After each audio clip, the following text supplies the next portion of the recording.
teman-teman, kalian tahu nggak sih apa itu SDGs? SDGs atau kependekan dari Sustainable Development Goals adalah 17 poin utama yang dibuat oleh PBB untuk membuat dunia menjadi lebih baik. Nah, untuk mewujudkan tujuan ini, kita perlu melakukan 17 poin tersebut. Namun, di video kali ini kita bahas satu poin saja ya, yaitu poin ke-15, yaitu live online. Terus, live online itu apa?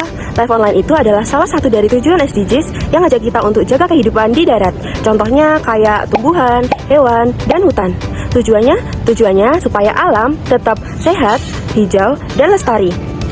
Nah, di zaman sekarang, orang-orang itu udah jarang banget peduli sama lingkungan, teman-teman. Kalian tahu nggak sih, ada satu video yang bisa membuktikan, mendukung pernyataanku barusan. Dimana di video itu disorot suatu lahan dari atas pesawat, dimana lahan itu tuh udah kering banget, udah tandus banget, bahkan membentuk kayak motif batik. Kalian harus lihat videonya di sini.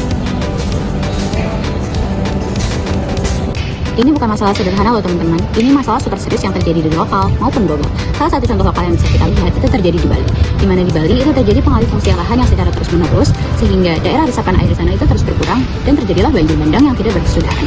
Salah satu contoh yang bisa kita lihat juga itu terjadi di kancah internasional, tepatnya di Amazon, di mana di sana itu terjadi deforestasi secara berlebihan juga, yang bikin lahan sana itu jadi super tandus, super kering, dan memicu api itu tuh mudah menyulut ke segala tempat. Nah, hal ini kalau misalnya kita biarin terus-menerus bakal jadi bahaya banget.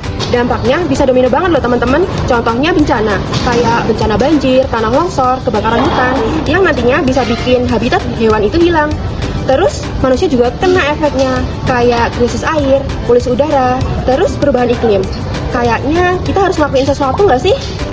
Tapi kan kita cuma orang biasa, bukan pejabat atau aktivis lingkungan. Emang bisa ya bantu buat realisasiin SDGs poin ke-15 live online ini? Bisa banget! Mulai dari melakukan hal kecil aja udah punya dampak yang besar loh. Contohnya, nggak buang sampah sembarangan, hemat kertas dan juga air, menanam pohon atau tanaman di rumah, dan juga mengajak orang lain untuk melakukan hal yang sama. Lagian, kita kan anak muda di era teknologi. Harusnya kita bisa dong pakai sosial media untuk menyebarin isu-isu lingkungan kayak gitu. Kita tinggal cari fakta-fakta yang benar, terus kita analisis, lalu kita sebarin deh. Sekarang, suatu dunia bisa kita ajak untuk peduli sama lingkungan. Hal kayak gitu, kalau misalnya kita lakuin secara bareng-bareng, bisa banget untuk membantu menjaga bumi kita tetap hijau dan sehat. Jadi walaupun kita cuma orang biasa, bukan pejabat, bukan pemerintah, kita tetap punya peran penting untuk mendukung perubahan pada lingkungan sekitar kita. Maka dari itu, mari wujudkan tujuan SDGs untuk kesejahteraan kita bersama.